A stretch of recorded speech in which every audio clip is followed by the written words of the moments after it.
Rock Solid Families would like to thank Hoosier Ice House for being a proud sponsor of the Rock Solid Families podcast. In the heart of historic Lawrenceburg, Indiana, the Ice House is at the corner of Vine and High Streets. The historic building evokes a feeling of comfort with spacious indoor and outdoor dining, a large bar, and comfortable dining areas. Large enough to host parties, yet intimate enough to feel like your favorite neighborhood restaurant. So thank you again for the Hoosier Ice House for sponsoring the Rock Solid Families podcast.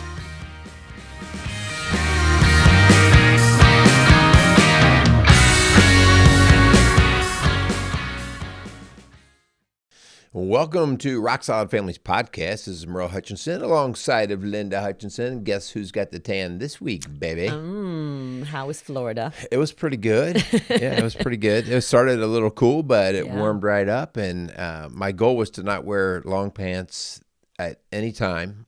And I made it. So one day I was a little cold. So if you are just now tuning in to us for the first time, we've been taking turns in working remotely with my dad, visiting my dad. And so when I went, I brought one pair of pants and one sweatshirt, and I wore that puppy for 3 days. And finally I was like, maybe I should wash that. And sure enough, the sun came out, and I didn't have to put them back on again. I was a little bit luckier than that when it comes to the weather. So it was all good. But now we're back in the saddle. So it actually was, I thought, very productive. I don't know how you use your time, but I really felt like not just spending some time with my dad, but I got some work done. I worked from 8 to 12 every day. And after that, I said, no, I'm done. And so the afternoons, I did my stuff. But we're back at it. And we're in this beautiful, we got snow. If you're, whenever you're listening to us, we finally have some snow on the ground. But before we get to our topic today, we want to thank our sponsors for just sponsoring the Rock Solid Families podcast.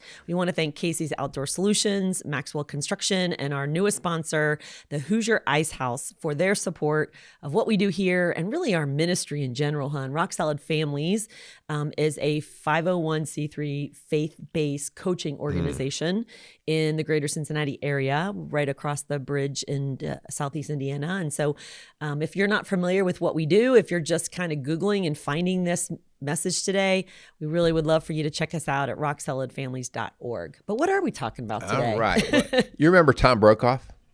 Yeah. Yeah, the news guy? Yeah. Right? And he wrote the book after he retired out of the news world, and his book was The Greatest Generation. And The Greatest Generation was about the World War II generation, right? Did you read that book? No, but I heard about it.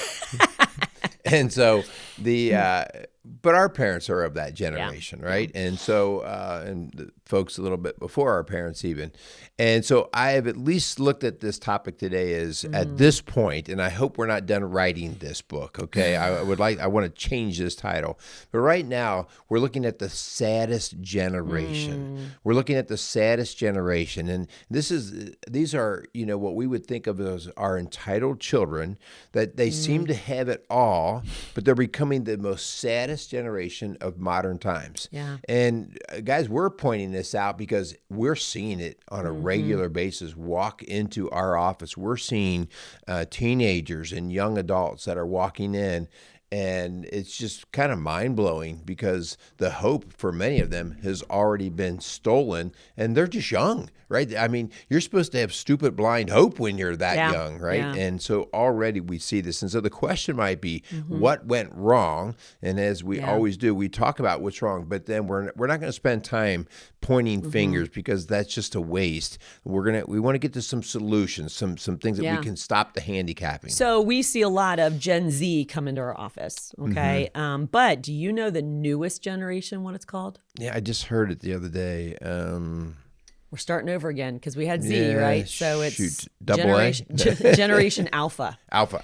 And so 2010 to 2024, kiddos born this year are going to be in Generation Alpha. But the Gen Z is what we're talking about, the teenagers, the young adults who are just 14 and over, who are just feeling depressed, anxious, kind of feeling hopeless, feeling, like they are missing out on the FOMO thing, missing out on fear of missing out. And so we're really talking about how did we get here? How did we get here to the saddest generation, which is what we see?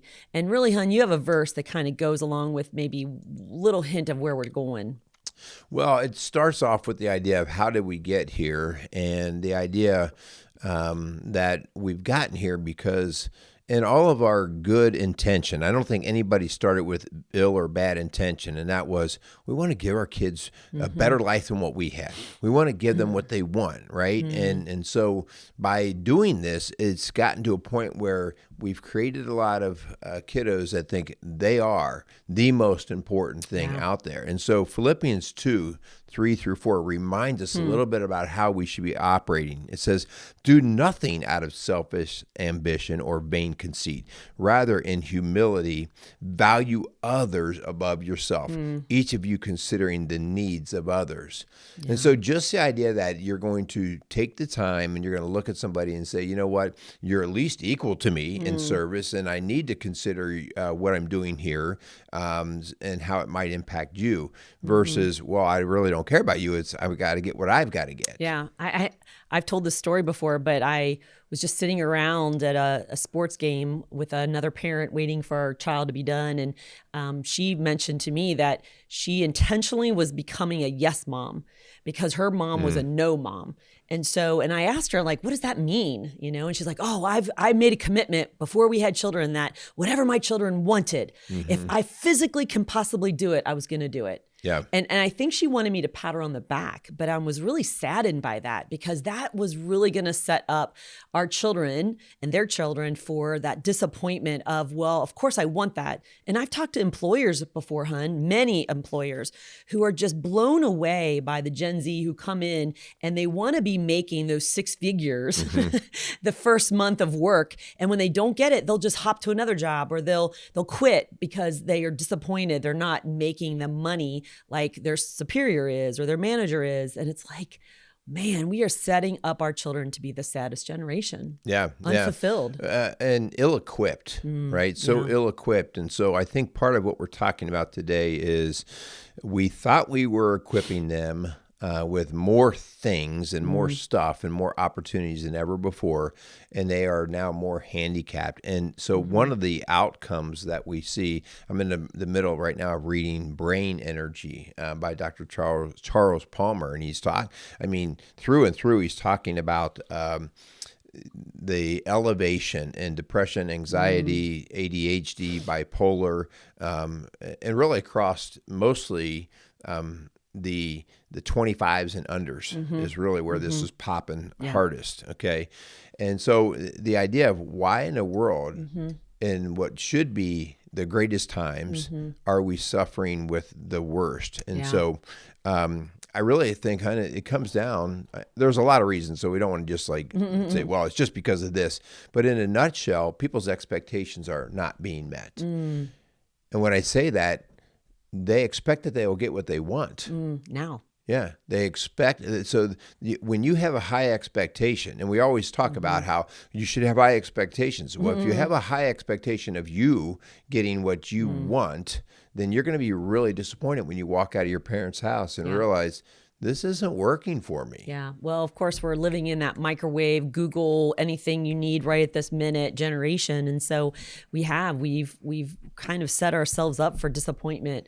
You mentioned Brain Energy, which I'm going to start reading that one. I got a couple that I'm working on right now. So far, it's pretty cool. Yeah, it's very good. The Collapse of Parenting, I'm reminded by Dr. Leonard Sachs, where it talks about, parents kind of collapsed the structure that their parents and grandparents had set up for them, thinking that they were doing their kids a favor, and it actually has handicapped them and ill-equipped them. And so we've got struggles, obviously, with a higher divorce rate and blended families and co-parenting and addiction and depression, and COVID just kind of threw a gigantic gasoline on that fire that was already smoldering. Right. Yeah. It didn't start the fire. No, but man, it definitely accelerated. It was an accelerant. And so we saw this huge epidemic come in, especially in our office of the Gen Zs that, as little as almost, 10, 12 13 years old that are just feeling hopeless. And I'm like, wow, that's just so sad. All right, let's change the chapter, Okay. right?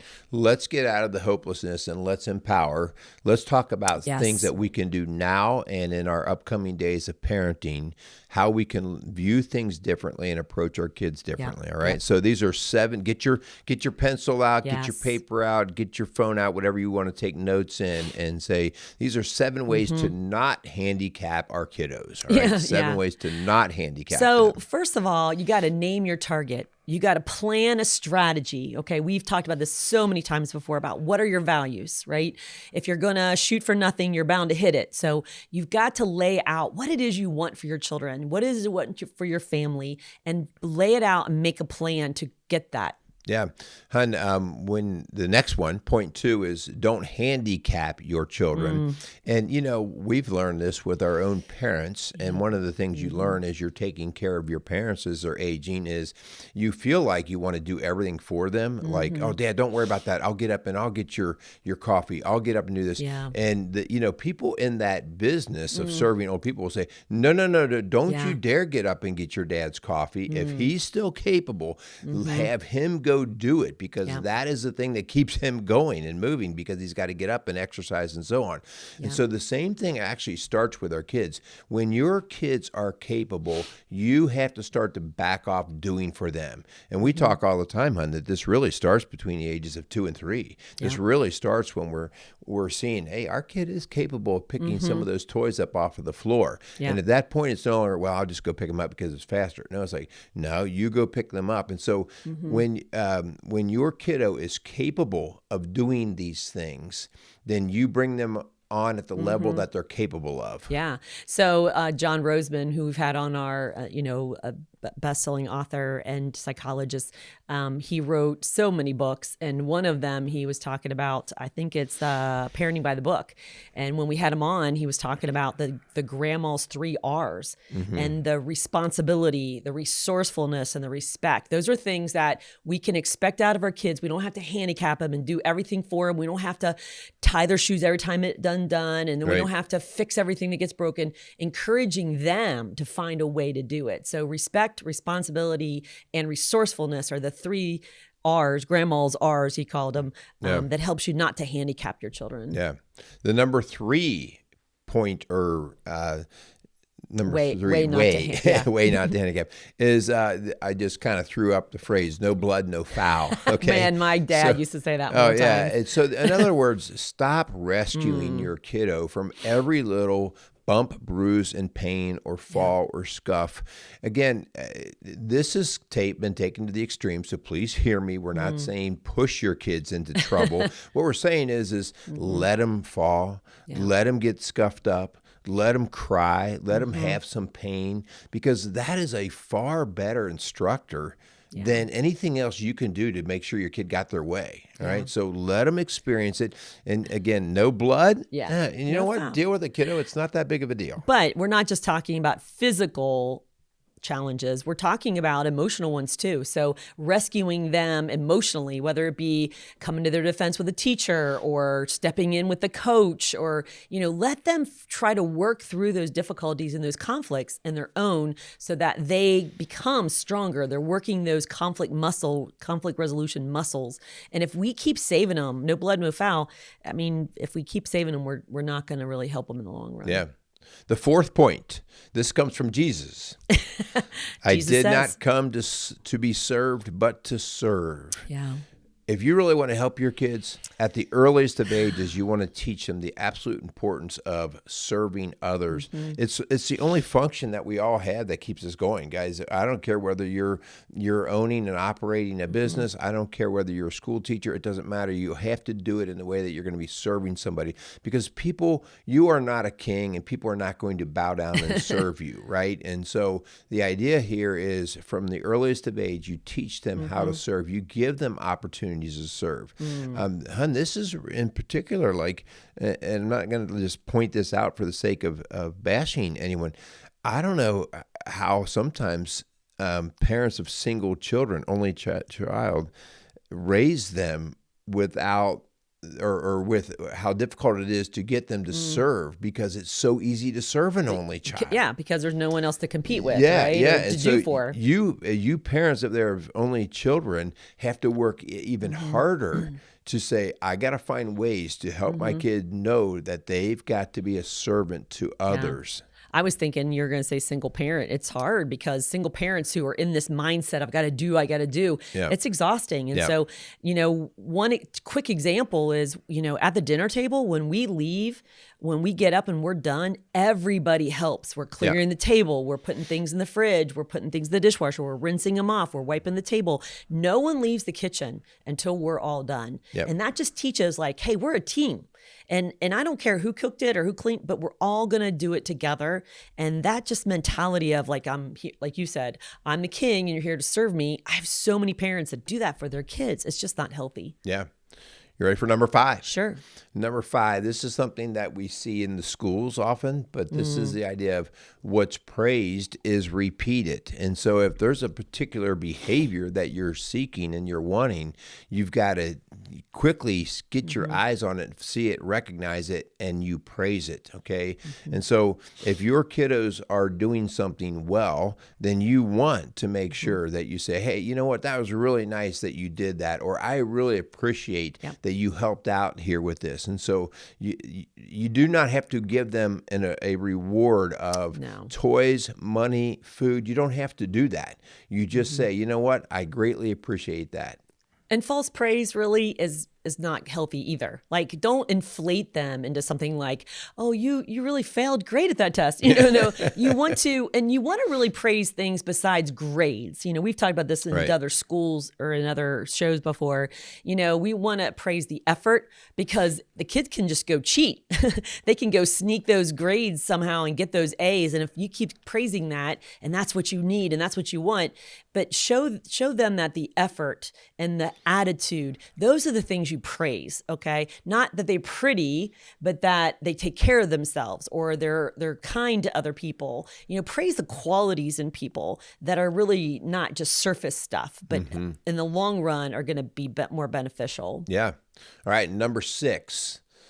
This one just drives me crazy. I was telling you about that story, yeah. Yeah, and so this is no is not a curse word. Oh goodness, right? We're gonna get hate mail for this one. By the way, I don't care because it's so bad. And hun, this came from our generation and just the generation a little prior to us, buying into some of that 70s and 80s psychology of that. You should never frame anything up in the negative to your kids. You should always bring it back around and frame it in the positive. And here's why this is not good. The world does not really care about your negative or your positive. You're going to get taught lessons, all right? You're going to get a no in life, whether something doesn't work out for you, you didn't get what you wanted, it didn't come your way. No is part of the reality. It's part of the balance of how you grow and learn, all right? And so, no, you don't have to yell and scream the no, okay? You don't have to be a jerk about the no, but you should actually allow your kids to experience the no. Mom, can I have some extra candy before dinner? No. You can't do that. And don't negotiate. We've talked about this before a lot. Don't negotiate. Well, I tell you what, how about if we don't eat it now, but after no, just say, nope, sorry, babe, we're not having candy before dinner. And so you don't have to explain yourselves. This is just to inform them what the rule is, okay? And so when you explain to a child a bunch of, almost apologize for what you're doing or ask permission, you really handicap a child thinking they're the center of the attention and they get to call the shots as an 8-year-old. Guys, here's something you got to remember. We all need physical strength. We need mental strength, but we need emotional strength. And no is the weight that we pump to get emotional strength, all right? In other words, if we're always told yes, we have no friction in our emotional fabric. And so when it finally does get pulled and is taught, it rips and it tears. Yeah. Now, here's what's interesting. kids don't want to hear no, but parents are also saving themselves from having to say the no, because many of our parents owned the emotional distress that their kids were experiencing because of the no factor. And so it's like, we have to use the no and the yes in a good balance so that we constantly build the emotional integrity and strength of our kids. So please, you don't hesitate, and you use the negative as well as the positive, right? Again, there's the pendulum swings widely, right? And so we're not talking about beating our kids up all the time with the negative, but they do need to experience the negative well off when they're young, so that when they get into their teens and later, they go, you know what, this is just another bump in the road. I've got this. So I'm going to throw a little disclaimer in there, because I was just hearing this recently on a talk show that I listened to of a team of therapists, and I can't remember which one it was. It's on New Life Live. I listen to this daily podcast. It's a counseling podcast, but they were talking about, even when you are saying no or setting limits or disciplining, that there would be this AWE. And they said that A stands for affection, okay? You still love on your child. You still give them a hug. You still tuck them into bed, even when you're disciplining and saying no. The W is warmth, that I'm not being this ogre and this nasty person that just pushes you away like, no, And so the warmth that you feel like, sorry, buddy, not going to do it tonight, but come, we can read a book tonight or whatever. And then the E is encouragement, okay? And so AWE, that we should always really strive to have this all in our home, where our children feel loved and accepted and warm and encouraged, even when we are setting limits and we're saying no, and not things like that. So I just thought that was cool. I like the idea, because at the end of the day, your job as a parent is to do these discipline measures, encourage your kid, but to maintain the relationship. Yes. If you're delivering the no with a sledgehammer, you eventually harden the kid's heart. And so the later relationship, where you really do need to get some work done on some hard issues, they've already shut you off. And so I need to deliver that heavy no with a lighter touch, in terms of just like, hey, I still love you, bud. I mean, that's what a good father does. I always think about that. It's just like, when my dad delivered the hammer, he also always came back around and expressed the love for us kids. And so that's what kept the relationship going, so that later on in the years, we could still, hey, we never second guess whether we could talk with dad. No. Which reminds me of an equation that we've used a lot of times before: rules minus relationship equal rebellion. So if you have the rules, like, no, you can't do this, no, you can't do that, and there's no relationship, you don't have the awe factor, right, then you are going to have rebellion. You are going to have pushback. And so we got to have one with the other. And so what we're saying is, but let's not handicap our kids by throwing it all, together, thinking this is how I love them, this is the best thing for them. Because as you said at the top of the show, this is the saddest generation we've ever really had. Yeah. Okay. And our seventh point to help you not handicap your kiddos. And this is a little bit of a contradiction in one of our trainings, and that is, we do a training called Who's the Boss? And it's all about the idea that you and the home are the boss. But that's technically not quite right, because we do that. We kind of took God out of the picture, because we do that lesson as a generic lesson. All right. It has to be secular. You're right. Yeah, as a secular part, but teaching your kids who the real boss is in life. And this is the idea that, this is God himself. God designed the play of family and parenting and how we raise kiddos up. All right. And so the idea that you have to resort to yourself as saying, I'm the boss, you have to listen to me. At some point in time, that's going to be questioned. All right. And at some point in time, you're going to have to say, you know what, to be real honest with you, I'm just doing as I have been instructed to do. I'm following a much greater plan, something bigger than me. And so giving credit to God here that, hey, listen, we are working and pleasing God in how we parent. And so again, on almost every show, we are talking about the top 3 priorities that we want you to live by. We want you to teach. We want you to model for your children. And that is, God is number 1. He is our boss. He is the King of Kings, the Lord of Lords on the throne. And then each other as spouse and self, you've got to show them that we're not going to let you rise into this entitlement,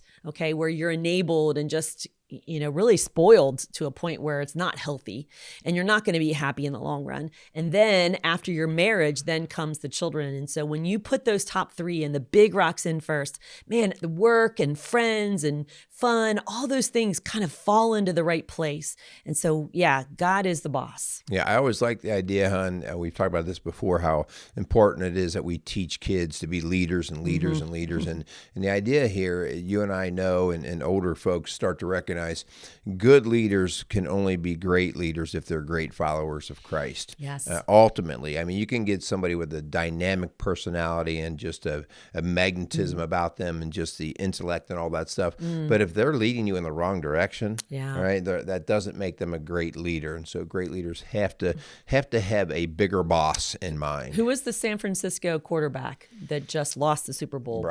Brock Purdy. That is the perfect example of that, hon. Like, he leads that team and he took them to the Super Bowl. But at the end of the day, when he was interviewed after the Super Bowl loss, he was basically saying, in the grand scheme of things, this doesn't make the top three. Right. And I surrender, and I am under the lordship of the Jesus Christ. And man, that was such a testimony. And I am so thankful that there are people out there like Brock Purdy, that he would just remember who's the boss. Yeah. All right, guys. So as we wrap things up, we want to give you guys the challenge. And the challenge is just this. Are you handicapping your kids? So have a good look around your parenting in your house this week and think about how you actually are hurting your kids, not in the short run. In the short run, you feel like, I'm getting them what they want. They're happy with me. Yeah, but in the long run, are you really equipping them to have physical strength, spiritual strength, mental strength, emotional strength? I mean, are they going to have that fabric within them to be able to do the hard things that life's going to demand? Yeah. And if you're struggling on how to do that, please give us a call. We would love to walk alongside you. This is what we do every day. And we have got so many people out there who are really working the plan, and they're doing the hard stuff, having the hard conversations, but really seeing such peace, such joy when we put those big rocks in first. So again, you can call us at 812-576-ROCK. That's 812-576-7625. Or you can reach out to us at our website, rocksolidfamilies.org. All right. Also want to finish up by thanking our sponsors again. We want to thank Maxwell Construction, Casey's Outdoor Solutions, and the Ice House Restaurant for sponsoring the work that we do here on Rock Solid Families.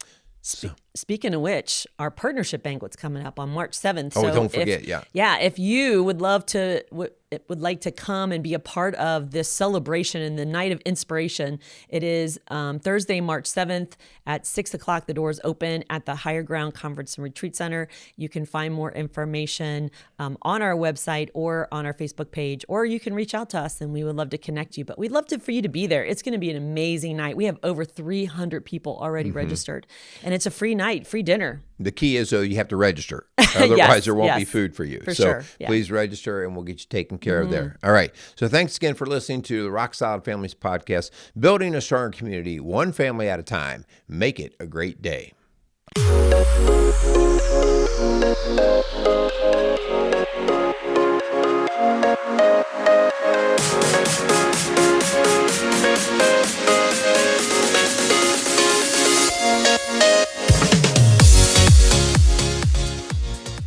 Rock Solid Families wants to thank Maxwell Construction for sponsoring the Rock Solid Families podcast. For over 30 years, Maxwell Construction has been a leader in turning dreams into realities, building schools, banks, restaurants, and many other commercial and public facilities. Maxwell Construction has made it their priority to not just build buildings, but to build into their community. So if you have any construction needs, call them at 812-537-2200.